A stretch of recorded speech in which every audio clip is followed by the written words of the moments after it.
오늘은 교회의 존재 목적이라는 주제에 대해서 다루려고 합니다. 기독교 신앙에 있어서 굉장히 기초적인 내용인 만큼 아마 많은 분들에게는 익숙한 주제일 거라고 생각하는데, 익숙한 거랑 그리고 충분히 소화하고 있는 것은 경우에 따라서 조금 다를 수 있지 않나 싶습니다. 예를 들어서 이 주제에 대한 설교나 강의를 쭉 들으면은 익숙한 이야기이기 때문에 절로 고개를 끄덕하기는 쉽지만, 만약 복음을 믿지 않는 불신자나 아니면 회심한 지 얼마 되지 않은 초신자가 여러분에게 교회의 존재 목적은 무엇입니까? 라고 물을 때, 아니면은 교회가 왜 존재하는 겁니까? 라는 그런 질문을 했을 때 제대로 대답하기 위해서는 이 익숙한 내용이 우리 안에서 충분히 소화가 되어서 머리와 마음속에 좀 어느 정도 정리가 될 필요가 있다고 생각합니다. 오늘은 주제 설교이기 때문에 특정 본문에 대한 강해라기보다는 특정 주제와 관련된 여러 가지 성경 본문들을 같이 살펴볼 건데, 오늘 주제와 어느 정도 관련이 있는 본문 중 하나인 사도행전 2장의 일부를 좀 봉독하도록 하겠습니다. 사도행전 2장 22절부터 47절까지 제가 읽도록 하겠습니다. 여러분도 눈으로 따라 읽어주시면 감사하겠습니다. 22절부터 베드로가 이르되 이스라엘 사람들아, 이 말을 들으라. 너희도 아는 바와 같이 하나님께서 나사렛 예수로 큰 권능과 기사와 표적을 너희 가운데서 베푸사 너희 앞에서 그를 증언하셨느니라. 그가 하나님께서 정하신 뜻과 미리 아신 대로 내준 바 되었거늘 너희가 법 없는 자들의 손을 빌려 못 박아 죽였으나 하나님께서 그를 사망의 고통에서 풀어 살리셨으니 이는 그가 사망에 매여 있을 수 없었음이라. 다윗이 그를 가리켜 이르되 내가 항상 내 앞에 계신 주를 배웠으며 나로 요동하지 않게 하기 위하여 그가 내 우편에 계시도다. 그러므로 내 마음이 기뻐하였고 내 혀도 즐거워하였으며 육체도 희망에 거하리니 이는 내 영혼을 음부에 버리지 아니하시며 주의 거룩한 자로 썩음을 당하지 않게 하실 것이미로다. 주께서 생명의 길을 내게 보이셨으니 주 앞에서 내게 기쁨이 충만하게 하시리로다 하였으므로 형제들아, 내가 조상 다윗에 대하여 담대히 말할 수 있노니 다윗이 죽어 장사되어 그 묘가 오늘까지 우리 중에 있도다. 그는 선지자라. 하나님이 이미 맹세하사 그 자손 중에서 한 사람을 그 위에 앉게 하리라 하심을 알고 미리 본고로 그리스도의 부활을 말하되 그가 음부에 버림이 되지 않고 그의 육신이 썩음을 당하지 아니하시리라 하더니 이 예수를 하나님이 살리신지라. 우리가 다 이 일의 증인이로다. 하나님이 오른손으로 예수를 높이심에 그가 약속하신 성령을 아버지께 받아서 너희가 보고 듣는 이것을 부어주셨느니라. 다윗은 하늘에 올라가지 못하였으나 친히 말하여 이르되 주께서 내 주에게 말씀하시기를 내가 내 원수로 내 발등상이 되게 하기까지 너는 내 우편에 앉아있으라 하셨도다 하였으니 그런즉 이스라엘 온 집은 확실히 알지니 너희가 십자가에 못 박은 이 예수를 하나님이 주와 그리스도가 되게 하셨느니라 하니라.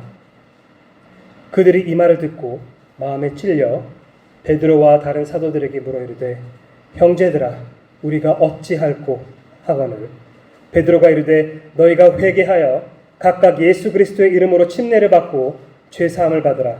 그리하면 성령의 선물을 받으리니 이 약속은 너희와 너희 자녀와 모든 먼데 사람 곧 우리 주 우리 하나님이 얼마든지 부르시는 자들에게 하신 것이라 하고 또 여러 말로 확증하며 권하여 이르되 너희가 이 패역한 세대에서 구원을 받으라 하니 그 말을 받은 사람들은 침례를 받음에 이날의 신도의 수가 3,000이나 더하더라.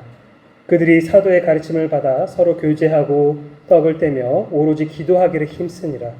사람마다 두려워하는데 사도들로 말미암아 기사와 표적이 많이 나타나니 믿는 사람이 다 함께 있어 모든 물건을 서로 통용하고 또 재산과 소유를 팔아 각 사람의 필요를 따라 나눠주며 날마다 마음을 같이하여 성전에 모이기를 힘쓰고 집에서 떡을 떼며 기쁨과 순전한 마음으로 음식을 먹고 하나님을 찬미하며 온 백성에게 칭송을 받으니 주께서 구원받는 사람을 날마다 더하게 하시니라. 아멘.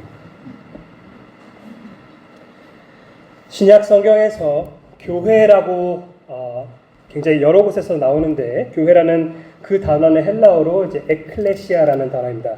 에클레시아인데, 에클레시아라는 그 그리스어는 문자적으로는 밖으로 부르심을 받은 자들, 밖으로 부르심을 받은 자들이라는 그런 의미인데, 근데 일반적으로는 그냥 회중이라는 그런 뜻으로 사용이 됩니다. 따라서 이 단어가, 에클레시아라는 단어가 우리가 생각하는 그 교회만을 콕 집어서 이야기를 하는 것은 아니고 일반적인 어떤 회중이라는 그런 의미로 쓰이기도 합니다. 그런데 신약 성경에서 에클레시아라는 단어가 나올 때 대부분의 경우는, 항상은 아니지만 대부분의 경우는 예수 그리스도의 보혈로 구속을 받은 죄인들의 공동체를 지칭합니다. 베드로전서 1장 18, 19절을 보면 베드로가 소아시아에 있는 여러 교회에게 이렇게 말하죠. 너희가 알거니와 너희 조상이 물려준 헛된 행실에서 대속함을 받은 것은 은이나 금같이 없어질 것으로 된 것이 아니요 오직 흠없고 점없는 어린 양 같은 그리스도의 보배로운 피로 된 것이니라. 또 바울은 에베소서와 골로새서에서 교회를 머리 대신 그리스도의 몸으로 그렇게 묘사를 하기도 합니다. 자, 이것이 바로 이 세상의 모든 구원받은 성도들로 구성된 비가시적인, 그러니까 눈에 다 보이지 않으니까 모든 사람들이 비가시적인 보편적인 교회입니다. 이 세상의 모든 구원받은 그리스도인들. 자, 하지만 성경에는 좀 더 좁은 의미로 특정 지역에 거주하는 그리스도인들이 공동체로 이렇게 정기적으로 모이는 어떤 가시적인 지역 교회도 언급하긴 합니다. 예루살렘 교회, 로마 교회, 갈라디아 교회, 고린도 교회 등등 여러 가지 지역 교회가 등장하죠. 참고로 교회는 아까 읽었던 사도행전 2장의 그 오순절 성령 강림 때 예루살렘에서 시작되었습니다. 마태복음 16장 18절에서 예수님께서 내가 이 반석 위에 내 교회를 세우리니 라고 미래형으로 그렇게 분명하게 말씀하셨고, 그것은 그분의 부활과 승천 이후 오순절날 성취된 거죠. 가끔 다른 교회에서 구약 시대에도 교회가 있었다라고 그렇게 말하는 경우들이 있긴 한데, 그것은 다른 어떤 교단에서 언약 신학이라는 그런 렌즈로 성경을 해석하기 때문에 그렇게 설명을 하는 거고, 주로 장로 교회에서 그렇게 많이들 하는데, 근데 성경 자체를 충실하게 있다 보면은 교회는 예수님의 승천 이후에 탄생한 것으로 이해하는 것이 바람직합니다. 다시 말해 구약 시대의 성도들은 구원받은 하나님의 백성이긴 하지만 그들은 엄밀히 말하면 교회 안에 포함되는 건 아니라는 거죠. 그런 면에서 교회라는 어떤 공동체는 하나님의 어떤 그런 구속사 전체 안에서 나름 특수한 자리를 차지하는 그런 공동체입니다. 그리고 또 참고로 데살로니가 전서 4장 14절부터 17절을 보면은 그리스도 안에서 죽은 자들과 그리고 살아남은 자들이 언급되면서 그들이 휴거될 것이다, 이렇게 바울이 말하는데, 이들은 각각 그 휴거 시점에 이미 죽은 교회 성도들과 아직 살아있는 교회 성도들을 가리키는 겁니다. 따라서 엄밀히 말하면 교회가 완성되는 시점은 언제다? 휴거의 날이다, 이렇게 이해할 수 있겠습니다. 물론 휴거 이후에 진행되는 어떤 대환란 기간에도 회개하고 복음을 믿어서 구원을 받는 사람들이 있겠지만, 구약 성도들과 마찬가지로 그 휴거 이후에 구원받는 사람들은 이미 휴거된 교회에 엄밀히 말하면 포함되지는 않는다는 거죠. 물론 구원은 받지만은. 정리하면은 교회는 예수님의 승천 후에 성령께서 강림하시는 오순절날에 시작하여 예수님께서 하늘에 다시 나타나셔가지고 휴거하시는 그 날에 완성되는 그런 공동체라고 말할 수 있습니다. 자, 그렇다면은 본론으로 들어가서 이러한 교회의 존재 목적이 무엇일까요? 예수 그리스도의 복음이 교회의 그 기초, 토대가 된다는 그 사실을 고려했을 때 주님께서 왜 그리스도인으로서 개인적으로만 구원하시는 것이 아니라, 물론 그렇게 개인적인 구원도 당연히 우리가 인정할 수 있지만은 그렇게만 하시는 것이 아니라 교회로서, 공동체로서 왜 구원을 하셨는지, 그리고 또 볼로새서에서 흑암의 권세에서 건짐을 받아 하나님의 나라로 옮겨진 교회에게 예수님께서 무엇을 요구하시는지에 대해서 우리가 조금 짚어볼 필요가 있습니다. 자, 교회의 중요한 목적을, 교회의 목적이 여러 가지로 나눠서 얘기할 수 있겠지만 이제 크게 본질적으로 세 가지로 나눠서 생각할 수 있는데, 첫째는 하나님을 예배하는 것, 그리고 둘째는 성도들을 세우는 것, 셋째는 불신자들에게 복음을 전하는 것입니다. 자, 먼저 첫 번째 하나님을 예배하는 것에 대해서 좀 말씀을 드리려고 하는데, 많은 사람들의 생각과는 달리 하나님의 구속사적인 계획에, 구원의 계획에 주된 근본적인 목적은 죄인들의 영혼 구원이 아닙니다. 그것이 본질적인 목적이 아닙니다. 물론 신자들은 하나님의 구원의 계획을 통해서 죄사함, 영생, 양자됨, 성화 등등 헤아릴 수 없는 그런 유익들을 많이 누리게 되지만, 이 모든 것보다 더 근본적으로 중요한 것은 바로 하나님의 영광입니다. 하나님의 영광입니다. 바울은 이 사실을 에베소서 1장에서 강조를 하는데, 1장 3절부터 5절을 보면은 바울이 뭐라고 말하냐면, 찬송하리로다 하나님 곧 우리 주 예수 그리스도의 아버지께서 그리스도 안에서 하늘에 속한 모든 신령한 복을 우리에게 주시되, 곧 창세전에 그리스도 안에서 우리를 택하사 우리로 사랑 안에서 그 앞에 거룩하고 흠이 없게 하시려고 그 기쁘신 뜻대로 우리를 예정하사 예수 그리스도로 말미암아 자기의 아들들이 되게 하셨으니 라고 이렇게 바울이 말하면서, 신자들이 그리스도 안에서 누리는 그 모든 구원의 은혜들에 대해서 나열을 하다가 6절에서 뭐라고 말하냐면, 이는 그가 사랑하시는 자 안에서 우리에게 거저 주시는 바 그의 은혜의 영광을 찬송하게 하려 하는 것이라. 그러니까 앞서 3절부터 5절까지 하나님께서 거저 주셨던 그 모든 은혜들의 궁극적인 목적은 하나님의 은혜의 영광을 찬송하게 하기 위한 것이다. 그러면 뭐가 궁극적인 목적입니까? 하나님의 영광이죠. 하나님의 영광입니다. 우리는 때로는 이제 구원에 대해서 우리의 연약함 속에서 사람 중심적으로 좀 생각하는 경향이 종종 있습니다. 하나님께서 나를 사랑하셔서 나를 구원하셨고 내가 하나님의 자녀가 되었다. 물론 그 자체로 틀린 말 아닙니다. 맞는 말입니다. 하지만 동시에 우리가 잊어서는 안 될 중요한 사실은 구원이라는 것이 우리 자신에 관한 것이기 이전에, 그 이전에 하나님에 관한 것이라는 겁니다. 하나님에 관한 것이라는 겁니다. 우리가 그분의 영광을 위해서 창조된 것처럼 우리는 그분의 영광을 위해 구원을 받은 겁니다. 바울이 로마서 11장 36절에서 그래서 이렇게 말하죠. 이는 만물이 주에게서 나오고 주로 말미암고 주에게로 돌아감이라. 그에게 영광이 세세히 있을지어다. 아멘. 이렇게 바울이 찬양하는 것도 바로 이러한 기본적인 사실, 곧 이 모든 것이 궁극적으로는 하나님의 영광을 위한 것이라는 그 사실을 잘 알고 있었기 때문에 그렇습니다.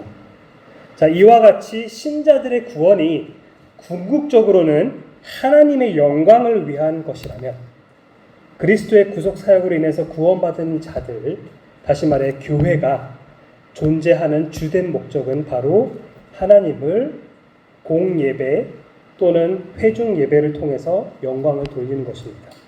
하나님께 영광을 돌리기 위해 우리가 존재하는 겁니다. 자, 이것을 우리가 예배라고 하는데, 자, 그렇다면 신자들은 왜 함께 예배를 해야 하는 걸까요? 물론 개인적으로 하나님께 예배드리는 것 자체가 잘못된 것은 결코 아닙니다.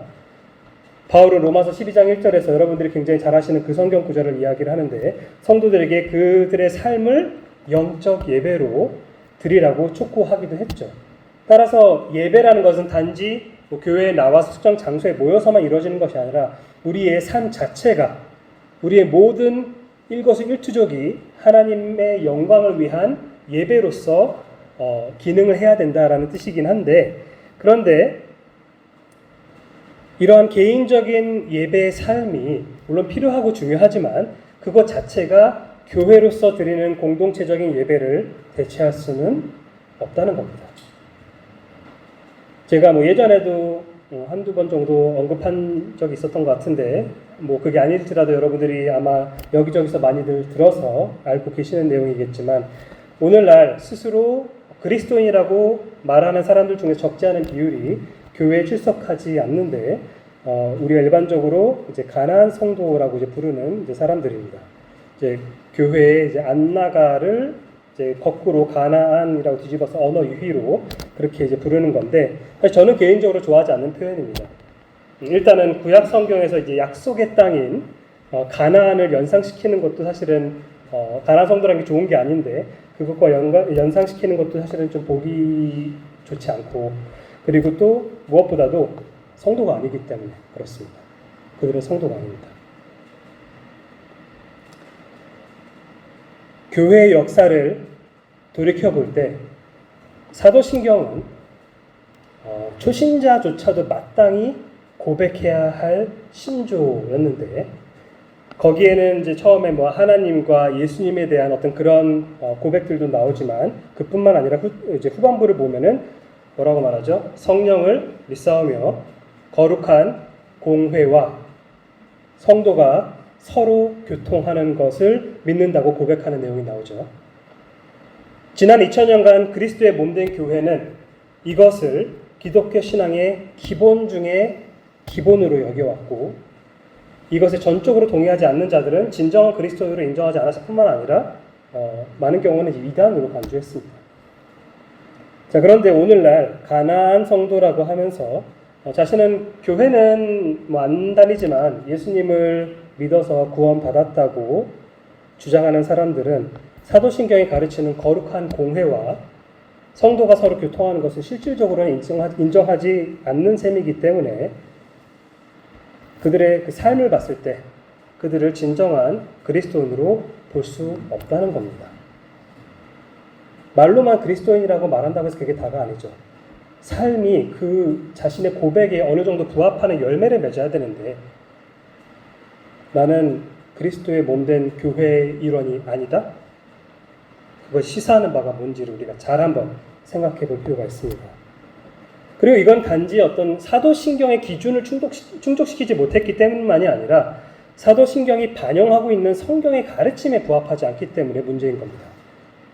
성경은 개인적인 예배의 필요성을 가르친다고 아까도 말씀드렸지만, 그보다 더욱 많이 강조하는 것은 공동체로서 함께 예배를 드리는 겁니다. 성경적으로 이것을 이제 세 가지 근거로 이제 기본적으로 이야기를 할 수가 있는데, 첫째는 하나님의 말씀은 신자들의 모임을 직접적으로 명령하고 있다는 겁니다.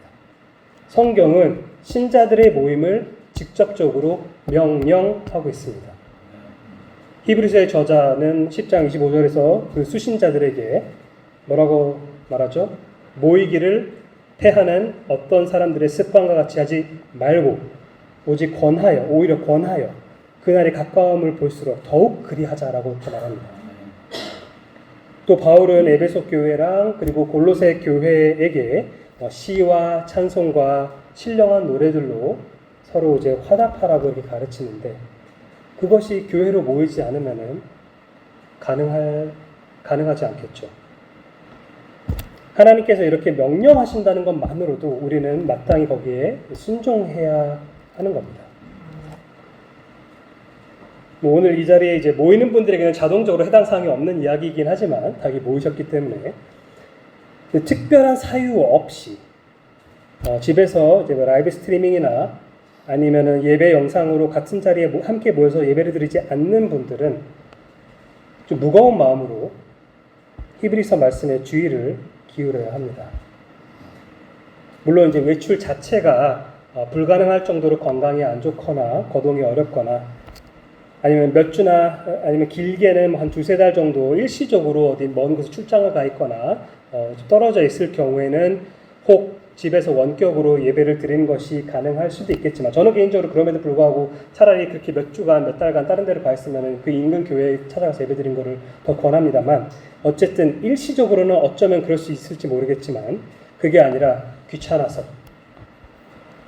쉬고 싶어서, 찬양 시간에 노래 부르고 설교 시간에 말씀 듣는 것은 좋지만 예배가 다 끝나고 나서 옆에 있는 사람들과 교제하는 것은 불편해서, 그래서 교회에 물리적으로 출석하지 않는 분들은 본인의 신앙에 심각한 문제가 있거나 아니면 애초에 진정한 구원을 받은 적이 없는 거짓 믿음을 갖고 있는 것일 가능성이 높다는 겁니다. 그거를 기억하셔야 됩니다.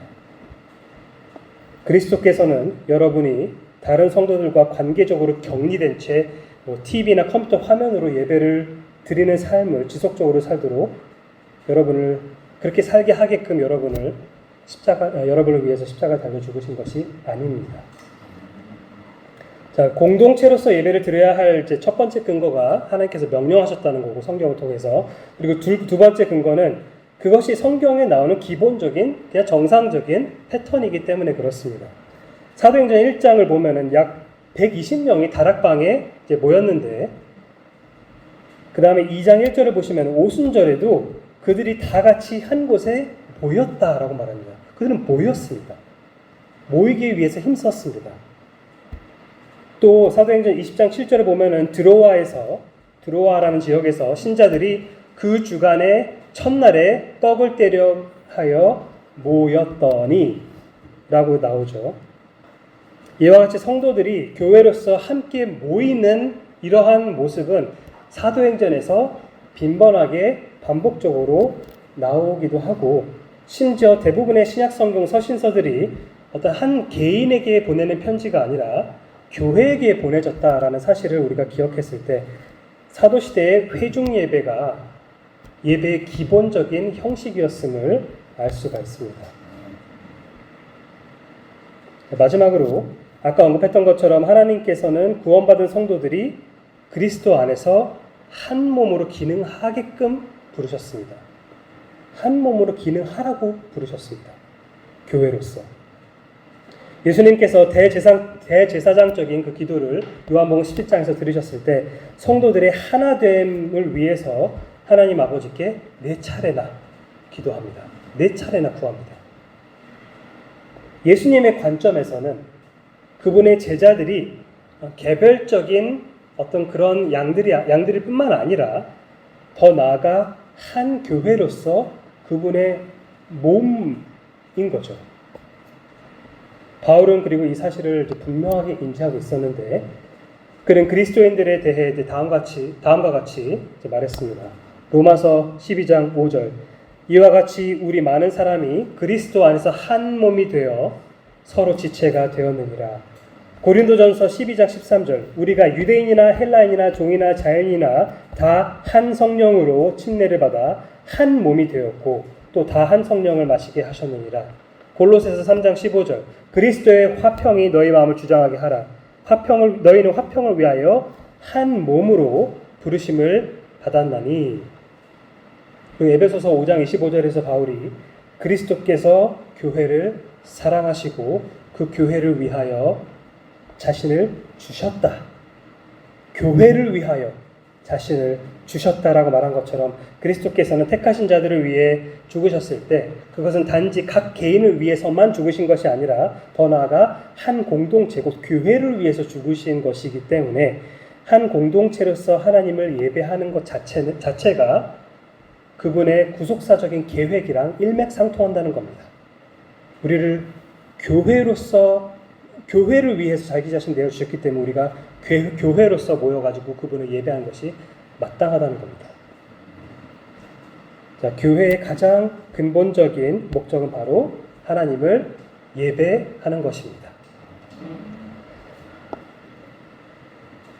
교회의 또 다른 중요한 목적은 두 번째로 각 구성원, 즉 각 지체라고 하죠. 각 지체가 서로 어떤 영향을 주고받느냐입니다.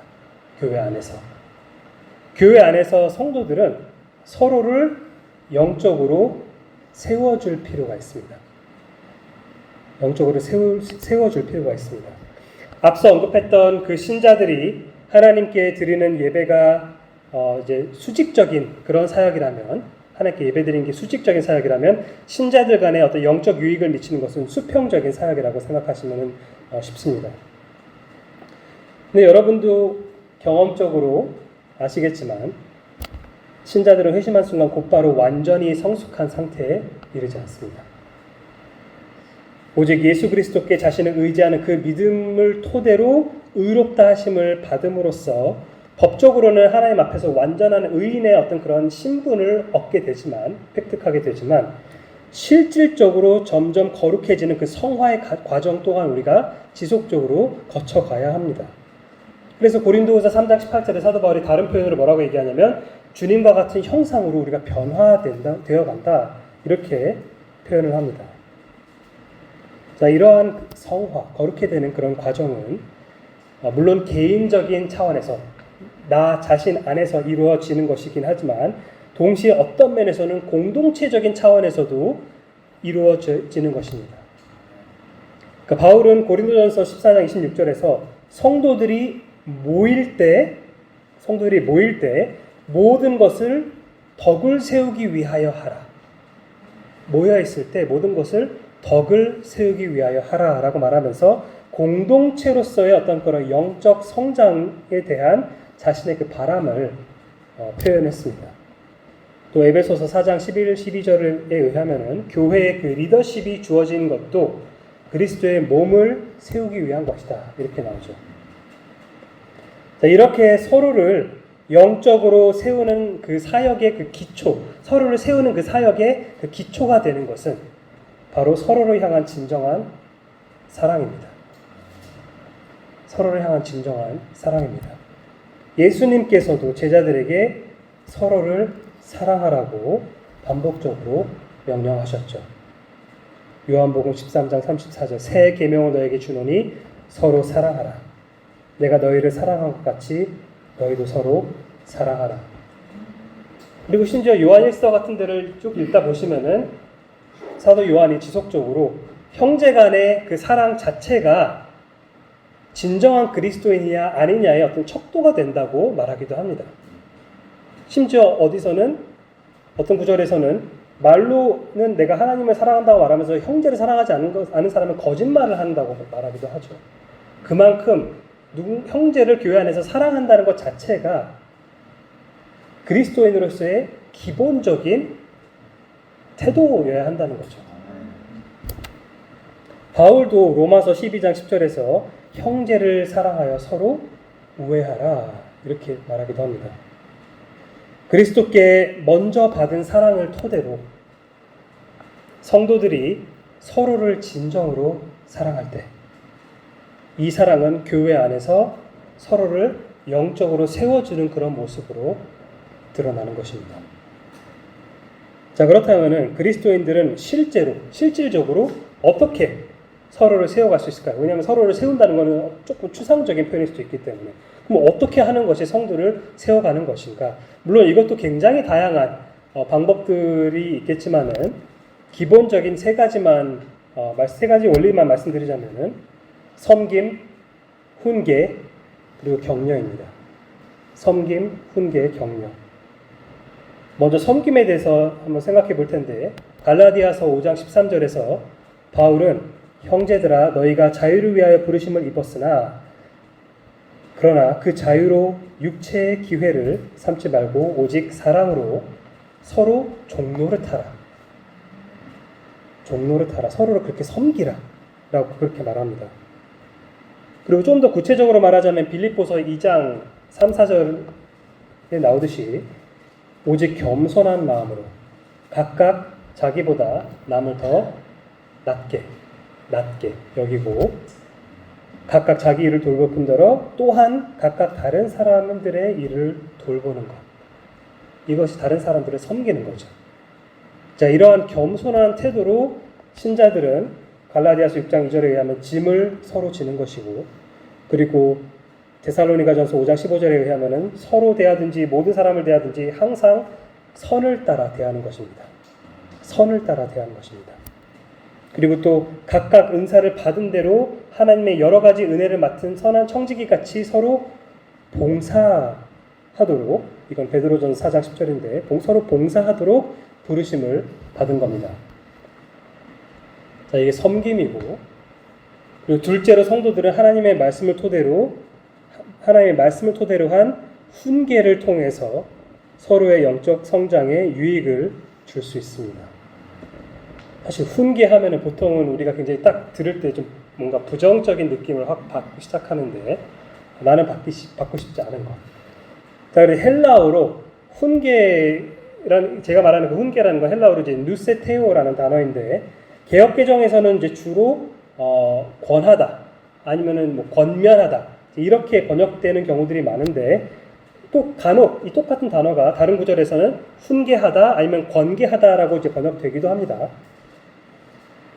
실제로 원어 자체는, 누세테오라는 그 단어 자체는 사전적으로 부적절한 행동을 피하거나 그치도록 조언하는 것입니다.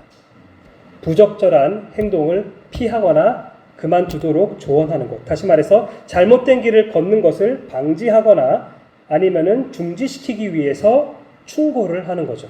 그게 누세테오라는 그 단어의 뜻입니다. 자, 이 원어 자체의 그 의미를 생각했을 때 저는 권하다 또는 권면하다보다는 훈계하다, 아니면은 권계하다가 좀 더 적절한 번역이라고 생각합니다. 왜냐하면 전자의 경우에는 권하다, 권면하다라는 그런 단어로 번역이 됐을 경우에는 보통 우리는 좀 뭔가 중립적인 느낌 내지는 오히려 조금 더 긍정적인 의미로 이제 그렇게 생각을 이제 하죠. 하지만 반면에 후자의 경우, 그러니까 훈계하다, 권계하다 이렇게 번역됐을 경우에는 잘못된 길로 가지 않도록 주의를 주거나 뭐 경고하거나 아니면 이미 잘못된 길에 빠진 경우에는 이제 책망 쪽으로 이야기를 한다라는 그런 측면으로 이해하기 쉽기 때문에, 그렇기 때문에 후자의 번역이 그 원래 단어의 의미를 잘 반영한다고 생각합니다. 뭐 저도 그렇긴 하지만 대부분의 사람들은 이런 쓴소리를 듣는 것도 좋아하지 않지만 하는 것도 별로 좋아하지는 않습니다. 보통은 듣기 좋은 이야기를 해줄 때 상대방이 듣기 이제 좋은 이야기를 해줄 때 상대방이 좋게 반응하지, 듣기 싫을 법한 이야기를 하게 되면은 나 자신에게 뭐 부정적으로 반응할 가능성이 높기 때문에 그렇죠. 심지어 교회 안에서 쓴소리를 하는 것은 남을 함부로 판단하는 거라거나 아니면은 뭐 정죄하는 행위로 그렇게 여겨지는 분위기가 많은 교회들 안에서 자리 잡혀 있는데, 그래서 칭찬 같은 것은 언제든지 환영이지만 쓴소리는 사실상 금기시되는 그런 경우가 굉장히 많습니다. 물론 사랑이 없는 책망이나 훈계는 무익하지만 정말 그 사람의 영혼의 유익을 위해 말하는 것은 듣는 사람의 입장에서 듣는 순간은 육신의 어떤 그런 방어 기제 때문에 좀 불쾌할 수도 있겠지만 올바른 영적 성장을 위해서는 필요한 말일 수가 있습니다. 사도행전 20장 31절에 의하면 바울은 3년 동안 에베소 교회를 위해 눈물로 각 사람을 훈계했다라고 나오고, 데살로니가전서 5장 14절에서 게으른 자들을 권계하라 라고도 말하고 촉구했고, 그리고 데살로니가 후서 3장 14, 15절에서는 바울 자신의 말에 순종하지 않는 자들이 있었는데 그들을 이제 지목하여 사귀지 말고 그로 하여금 부끄럽게 하되, 그들이 자기가 그렇게 하는 것을 부끄러울 줄 알아야 되는데 그렇게 하는 행위에 대해서, 그런데 원수와 같이 생각하지 말고 원수와 같이 생각하지는 말고 형제같이 권면하라. 근데 이 권면도 누세테오입니다. 훈계하라는 뜻입니다. 훈계하라라고 말합니다. 바울의 그 교회론, 바울이 갖고 있는 교회관에 의하면은 정상적인 교회라면은 이러한 훈계가 사랑으로 지혜롭게 이루어져야 했던 겁니다. 그렇지 않으면은 잘못된 길에 빠질 위험에 처한 신자들을 어떻게 그 화를 모면하게 할 수 있겠으며, 이미 그 길을 걷고 있는 신자들을 어떻게 회개의 길로 이끌 수 있겠습니까? 그래서 훈계도 성도를 올바로 세우기 위해 때때로 필요합니다.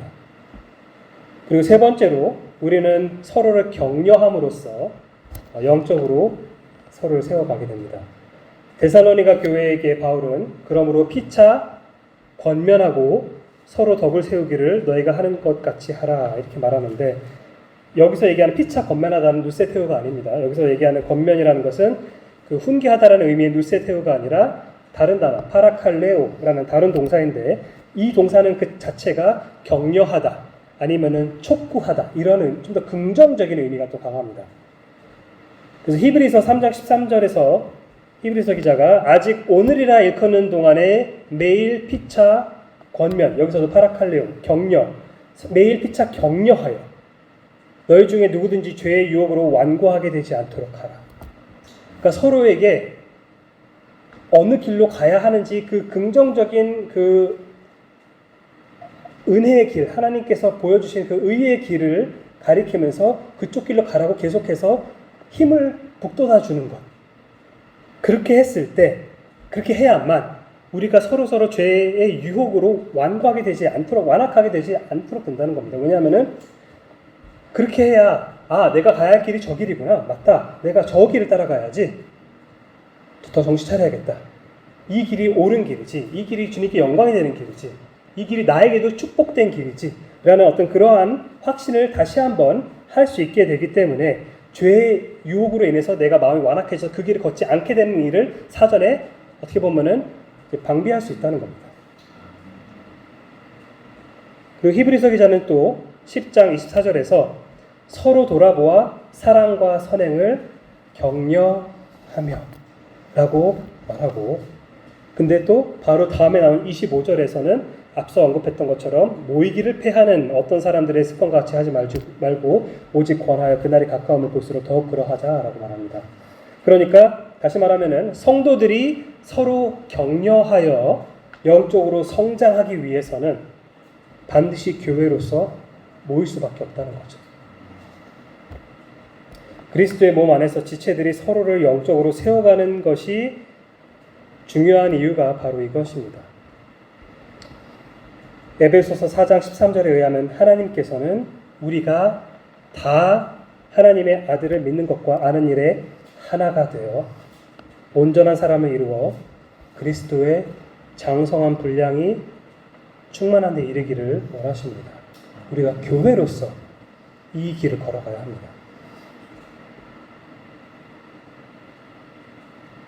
자, 교회의 첫째 목적은 하나님과 관련된 예배였고, 둘째 목적은 교회 안에서 서로와 관련된 어떤 영적인 세움이라고 말씀드렸는데, 그렇다면 교회는 교회 밖에 있는 자들과는 어떤 관련이 있습니까? 교회는 불신자들을 어떻게 섬겨야 합니까?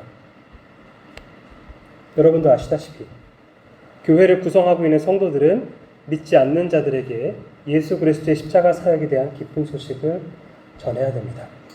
이야기를 해야 됩니다. 그리스도인이 전도해야 하는 이유는 여러 가지가 있겠지만 세 가지를 기본적으로 들 수 있는데, 첫째는 이것 또한 예수님께서 명령하셨기 때문에 그렇습니다. 사실 이 이유 하나만으로도 충분합니다. 많은 사람들이 막 저랑 구원에 대해서 또 특히 막 예정론 이런 거 이야기하면 하나님께서 모든 사람들을 다 누구를 구원하기를 작정하셨고 누구를 구원하지 않기를 작정하셨으면은 그러면은 전도가 무슨 의미가 있느냐, 이거에 대해서 여러 가지 이야기를 할 수 있고 여러 가지 답변할 수 있지만은 사실은 깊이 들어가고 싶지 않을 경우에는 저는 그냥 한마디로 성경이 명령하고 있기 때문에, 예수님께서 그렇게 하라고 하셨기 때문에 다른 건 다 필요 없고 그 말씀에 순종하면 되는 겁니다.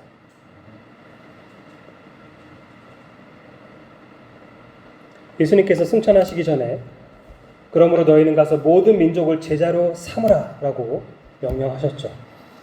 지상명령에는 이제 침례를 베푸는 것도 있고, 그리고 또 예수님의 모든 계명을 가르쳐 지키게 하는 것도 포함되어 있지만, 가장 먼저 이루어져야 할 일은 불신자들에게 복음을 전함으로써 그들을 예수님의 제자로 삼는 것.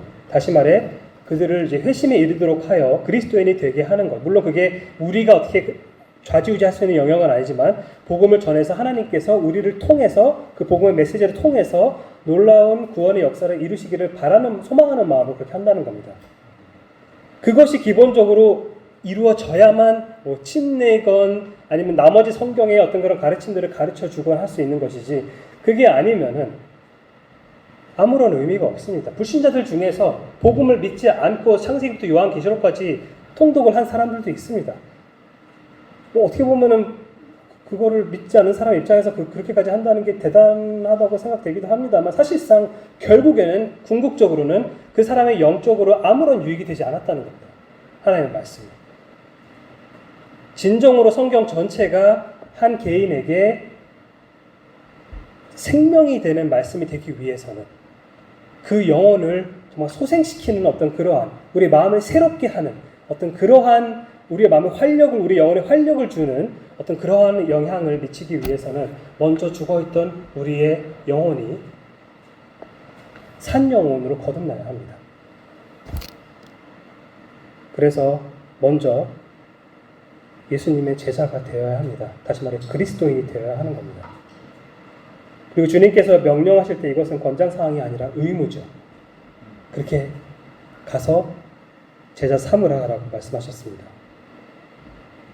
그리고 디모데전서 2장 4절에 의하면 주님께서 이렇게 명령하신 이유는, 가서 복음을 전파하라고 명령하신 이유는 하나님은 모든 사람이 구원을 받으며 진리를 아는데 이르기를 원하시기 때문이라고 나옵니다.